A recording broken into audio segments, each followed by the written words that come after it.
record. Hello. Hello there. Hello. It'd be funny if I died just now. If I just went, hello. It did sound like you were dying. It sounded like you were. It was a death rattle of a hello. And all the if I'm gas just frank. left my body all of a sudden, and then I just started floating up. And you were like, Gabriel, are you all right?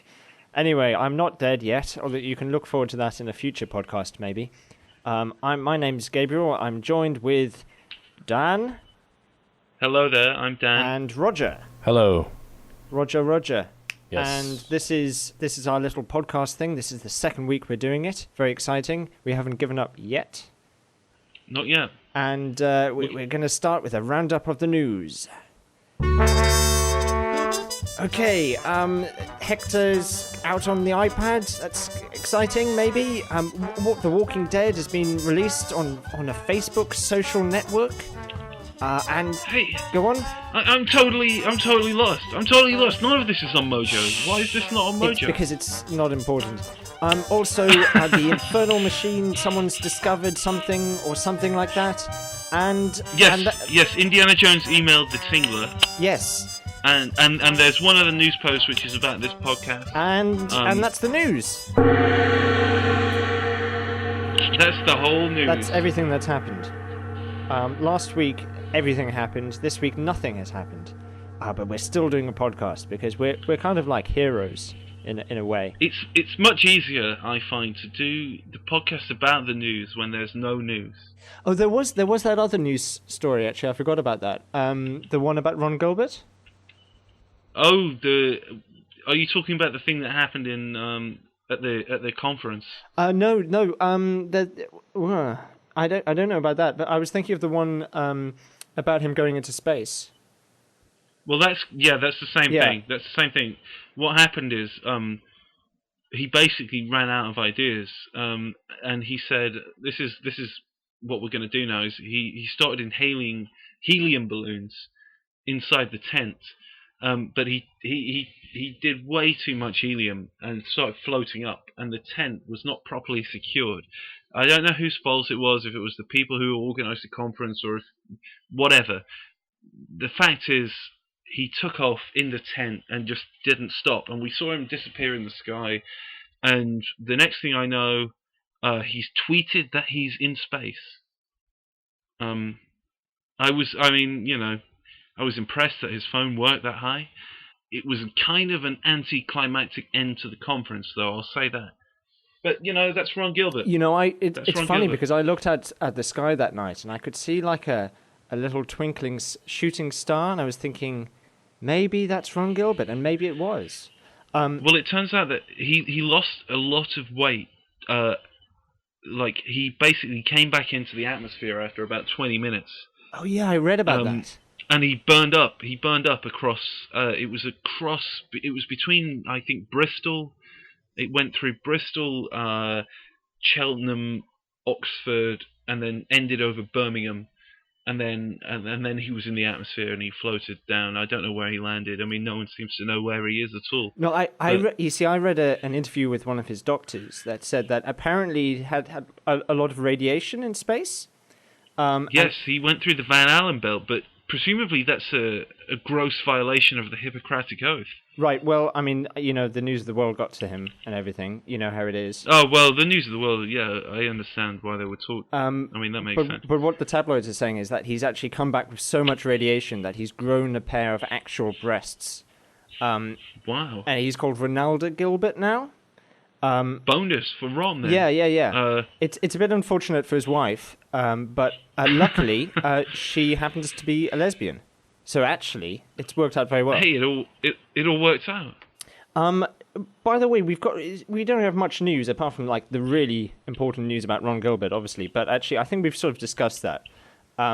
Yeah, we've covered that. This week's Mix and Mojo comments. Hot topic.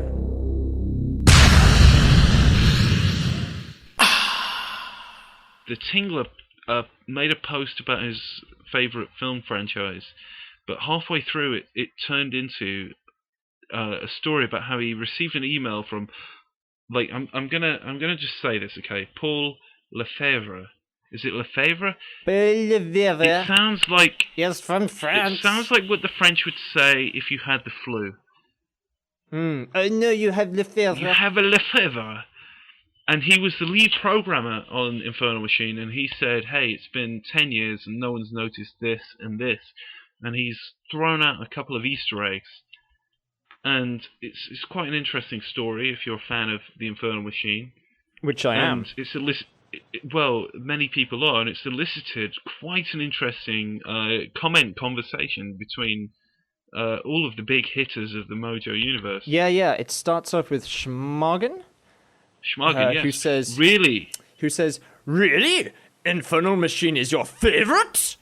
I mean, it was alright, but I thought it was a pretty unimpressive sequel for FOA. Had some fun parts, liked that the cutscenes were all in-game, but even with Indiana Jones being my favorite character ever, I rank this game fairly low on my list. He's from Africa, by the way. Is it? That's why he talks like this. It's a damning appraisal, if you ask me, because he says, even though he's my favourite character ever, this game's not so good. How long is this list? That's my question. Is this the list of everything in the universe ever? In terms of his favourite characters? Oh, but he says I rank this game fairly low on my list. Oh, sure. Oh, well, that's a very good question, and we need Schmargen to respond to that in his... Yeah, we need more information, Schmargen. And his comment was followed by clone 2727 or clone 2727 or any, there's a number of variations. Could be 2727. Anyway, he says, psh, the real sequel to Face of Atlantis was Desktop Adventures. Now, I suspect he's being slightly facetious because there wasn't really a plot to Desktop Adventures. Everyone likes it to an extent, but I suspect that he's being facetious. I've never played Desktop Adventures, but it sounds like something you would do in the office involving masturbation. I think that's what it was. At a lunchtime, yeah. It's like, I had a desktop adventure at lunchtime. It's a euphemism for like a little office wank. Anyway, the Tingler comes back, responds, and says, responding to, really? Infernal Machine is your favourite? To saying, one of my favourites, you little freak! Sorry, he didn't say that, but it was just kind of... He didn't say that. He said one of my favourites, and one is capitalised, so I'm assume that it's kind of like, what part of one do you not understand? But that's just an assumption. Anyway, he goes on. Well, yes, I most definitely do. Well, I don't know what that refers to. The Tingler's kind of a master of paradox, isn't he? I most definitely do is my favourite. Right. Oh, yeah, that makes sense now. And then he says it's more for gameplay than story. I have a problem with the Tingler ever since he infected my spine with a parasite. And I had to destroy the parasite by having a woman scream, which is something I rarely do intentionally. He's very contagious, and you knew that beforehand. You didn't have to allow him to infect your spine. I knew the risks. Now, this is the interesting thing is, now Crumbs has made a comment that I'm going to skip just for a second. I'm going to come back to it. But Remy Olsen, the godfather of the scumbar, if you exclude Skyfox, says, I tried it 10 odd years ago and found it jerky and unresponsive and pretty much hated it. That wasn't the original comment, though, was it? Because that's been automatically translated by the website. Because Remy can't actually... I have a Google Translator. I mean, is that not what it actually says on your screen? Oh yeah, mine's automatically translated as well. Can we get the original text? Do you think? I believe so. Is there a native speaker? I can try to speak it. Okay, go ahead, Roger. Det ser ut som at flest folk elsker eller hater Infernal Machine. Jeg prøvde over 10 år siden, og syntes at det var støtvis og uresponsivt, og jeg hatet det! Jeg fant seg den sist helg da jeg renset kjelleren, så kanskje jeg prøver det igjen og se om min mening er forandret. Well, you heard it. You heard it direct there. Ude spude la muka kaluka duga luga. I think that's what he Close. said. Pretty close. Sorry, that was it African. sounds almost like Remy fell down onto his keyboard and some keys came out by mistake. Yep. You daft racist. But the interesting thing I will say, okay, I'm not going to pretend I understand the original comment, but what it says here via Google is that he found it jerky and unresponsive, and the Tingler says it's more for gameplay than story. So what we've got here is, it seems like a very, very interesting clash between one staff member who says that it's got a great gameplay and another staff member who says it's got a terrible gameplay. Now, this may seem like a non sequitur, but that's kind of relevant because I'm going to go to Crom's comment. And he says, quite correctly, and I think without any malice, that any long-time reader of Mojo will know anything with Indiana Jones gets an A++ on Tingler's scale of Indiana Jones is epic to Indiana Jones is epic! You're supposed to do that in an Arabian accent, you know.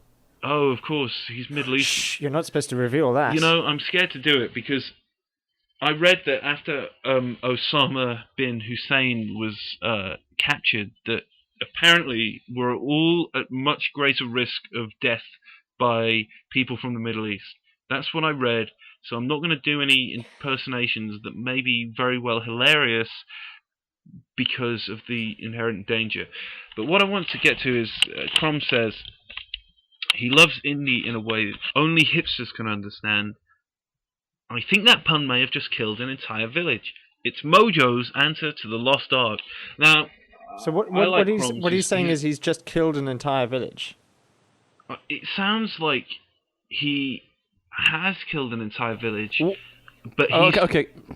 For us slow people, could you please explain what the pun is? Well, this is my question, because I know what the Lost Ark is. It's if you open it up, it kills everyone unless you close your eyes. Is the message I got? I think that's from the Bible. I think Croms is saying his pun is so bad that people have died, but the pun is presumably that the Tingler loves Indiana Jones in a way that only hipsters can understand. This is very... I'll tell you what, okay, we're not going to waste any time trying to analyse this because it's quite impenetrable, but I'd like to open this up to emails. If anyone has an opinion on this, especially Croms, I'd love to hear from Croms. He's a really nice guy, and I think he can explain this in detail to us, but at the moment we're lost. Yeah, I can't work it out either. But in summary, I quite like Infernal Machine. I think the level design is pretty good. The atmosphere is nice, and it's a bit slow, but sure, you know, so am I. The controls are a bit clunky, as people have said. There's an alternative control system in the game which uses mouse support. But unfortunately, really? If you enable it, it's just a fifth dimensional paradox, and it inverts reality. And for a moment, you do see things as they really are, but as things really are, they're quite shit. So it's really not worth it, and it doesn't make any sense. So that's the inherent problem, yeah. It's the inherent problem with reality. It's just a bit rubbish. Yeah, reality's the problem. Now, I've not played Infernal Machine myself, because at the time it came out, it was an action game, and there were companies that were making good action games, and then there was LucasArts who were making adventure games, and they still were making adventure games when Infernal Machine came out. And it seemed like it was a rip-off of Tomb Raider. But for everything you gain by utilizing Indiana Jones, that's offset by the fact that you have to consider that Lara Croft had really large boobs. Yep. Which was a huge... So does Ron Gilbert. Not anymore. No, he does. He burned... He does. No, he burned up in the atmosphere. Oh. He lost a lot of weight. No, I thought he got boobies from the radiation, though. Yeah, but they were very short-lived. They popped. Well, he burned them off as he... That's what I saw the other night. Into the atmosphere. I mean, you know Ron, he's a risk taker. And I'll give him this: it was a hell of a risk. The greatest risk he ever took, apart from Monkey Island. And that's the end of the podcast. Yes, we've actually massively overrun, and I feel like it's my fault, and I apologise for that to all of you, everyone, both of you who's listening, one of whom is Remy and hates it. Yeah, sorry, Mum. Mum, shit. Oh, God, I forget I said that. I apologise. Let's end it. Okay, well, hopefully we'll see you tomorrow. Not tomorrow, next week. This is a travesty.